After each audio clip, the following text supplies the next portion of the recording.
Meron po akong motor na ginagamit sa pang-araw-araw, no. Napaka-importante po ng motor sa akin sapagkat kapag nagmamadali at may mga pupuntahan, so iwas traffic, no. Kaya napaka-importante. Sa ngayon may sira po siya, no.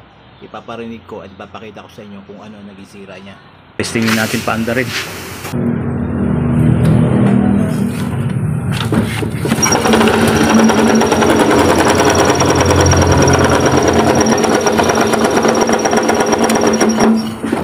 Sama ng tunog. So bali naiparinig ko na sa inyo yung tunog, no, o yung posibleng sira, no.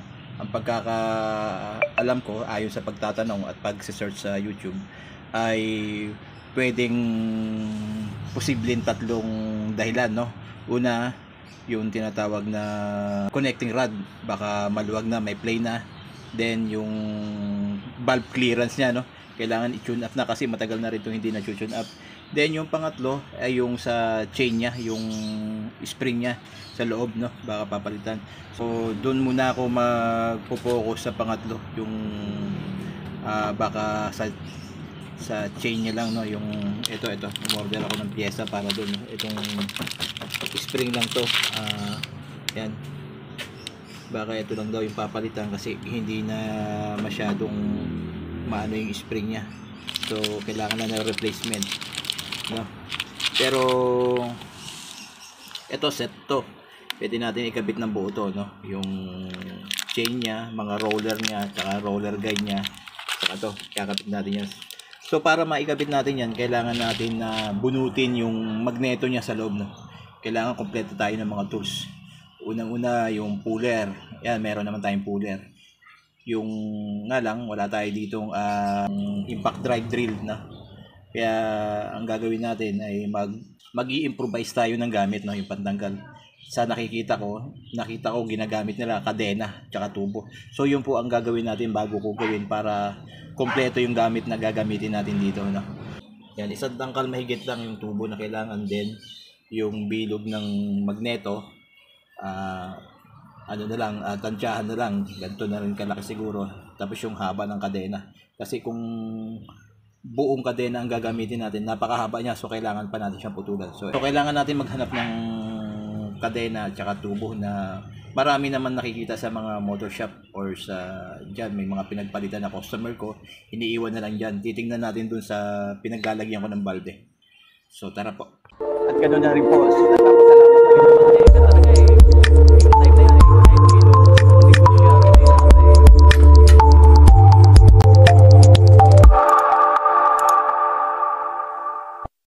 so ito po, no, tingnan po natin tong mga naka-junk dito kung saan gagawa tayo ng isang special tools, no.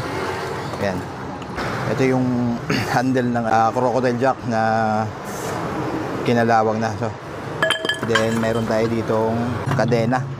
Ayan, kadena, pinagpalitan ng mga motor. Ayan. So ayan, no, ito lang. Ito yung kadena at saka tong tubo na to, gagawin natin siyang special tools, no, ang tanggal sa magneto ng motor. Ibig sabihin pangontra, kung wala kayong gamit, so pwedeng gamitin to. So ito, ang gagawin lang dito, i-welding natin dito, tapos puputulan lang tong tubo, no. Then ito, masyadong mahaba tong kadena, kaya kailangan din natin magputol. So tara, tingnan natin.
Bali,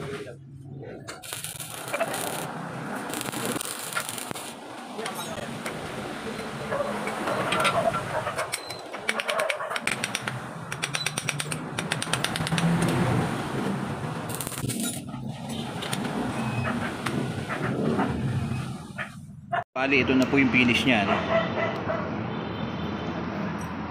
Susuot lang siya dito, no? Para gamitin. So, testingin natin. So, bali, dito po, papakita ko po sa inyo kung paano gamitin yung ginawa po nating improvise na gamit, no?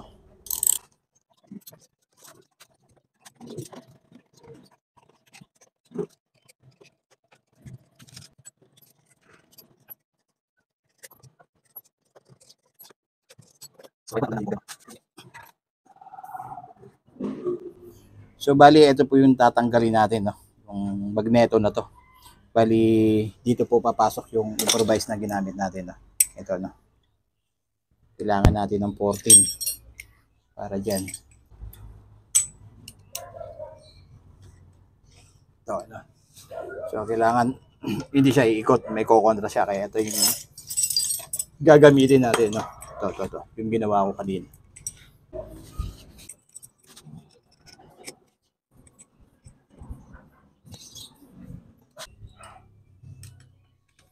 Gagamitin natin pang kontra, no? So, yan. Bumigay na. Ito, dahil dito, nakukontra natin to. Ayan, bumigay na siya. Malambot na. Bali, yun lang po talaga ang purpose nito. Special to. Kasi minsan iba kinakalsuhan dyan. Ayan. So, kailangan natin bunutin to. Medyo matigas to eh. Ito, medyo matigas to eh. Kaya kailangan din ng puller, no? Patay ng puller. So bali may nauna po akong puller, no. Ito yung mga sinaunang puller, no. Hindi katulad nung bago ngayon, dito lang nakasentro sa gitna. Ipipihit mo lang siya. Pero ito try ko yung sinaunang puller, no. Try ko siya. Tanggalin muna natin to. Tanggalin ko muna to para may pasok ko yung puller. Ito, dito. Yan, dito. Then sa sentro. Sentro ko siya. Yan. Sa dito. Ito, hindi na mapapakinabangan to kasi hindi na siya may papasok. Hindi katulad ito isa lang. Pero subukan natin yung isa. No?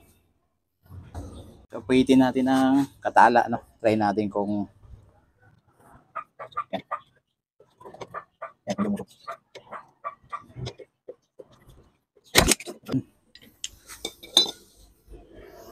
Biglang bumigay, no? Puller. Yan.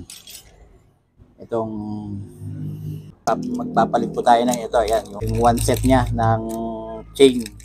Ito yung kadena niya. Spring niya. Ito yung tubo na panulak. Yan. Dito. Ito. Papakita ko sa inyo. Ito. So, ito. Papalitan din natin itong spring.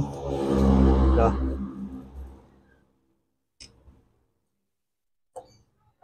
Up. So ayan, bali ito po yung mga papalitan natin, no. Ito yung mga roller na yan, kadena, tsaka ito. Palitan na rin natin pati yung spring. Itong spring masyado ng ano. Yan ang papalitan natin, no, isang set na. So ayan. Thank you. Ito. Ito.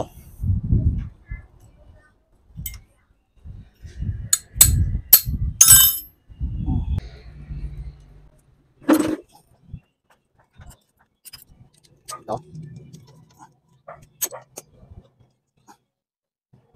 Yan. Sa loob. Yan. Ito. Then, butin natin itong kadena. So yan, bali kakabit na po natin itong isang set na to, no.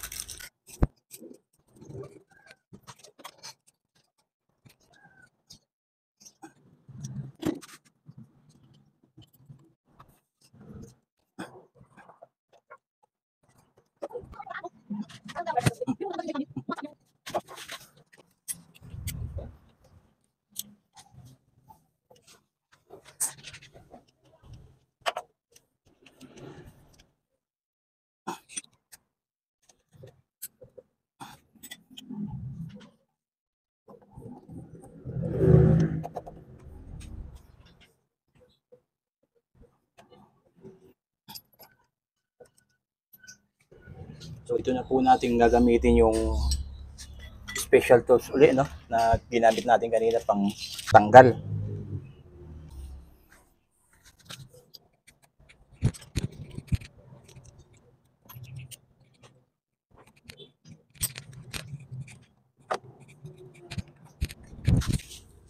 So yan, sumasama, no.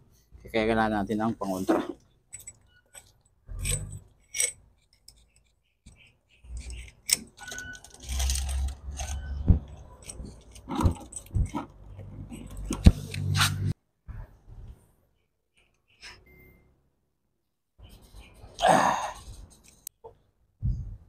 Ayan, no. Yan. Kailangan talaga mahigpit yan para hindi bumitaw itong magneto. Ayan. Yan, mahigpit na siya. So, yun lang talagang pinaka-purpose nito, no? Ipalit na natin yan.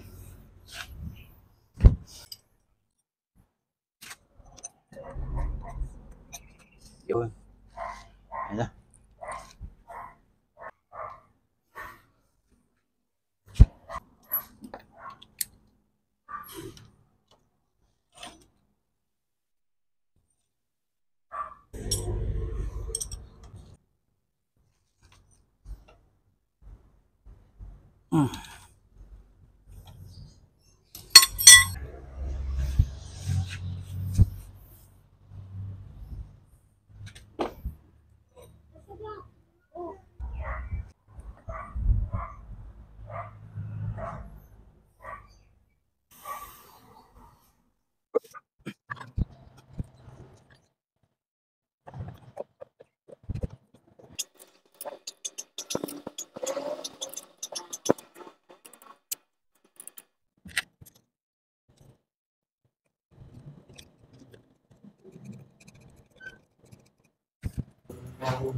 I-change oil na rin natin, no.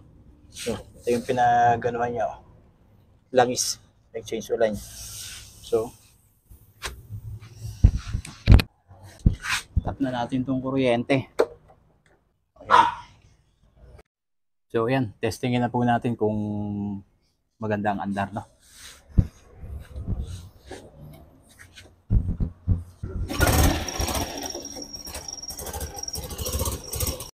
So yan, napakatahimik, no. Medyo sumisipo siya kasi butas yung tambutso niya. Ayan. Pero hindi katulad kanina, garalgal, no. Okay na po siya, no. Ayan. Pwede na po tayong mag-mekaniko, no. Ayan. So okay na po.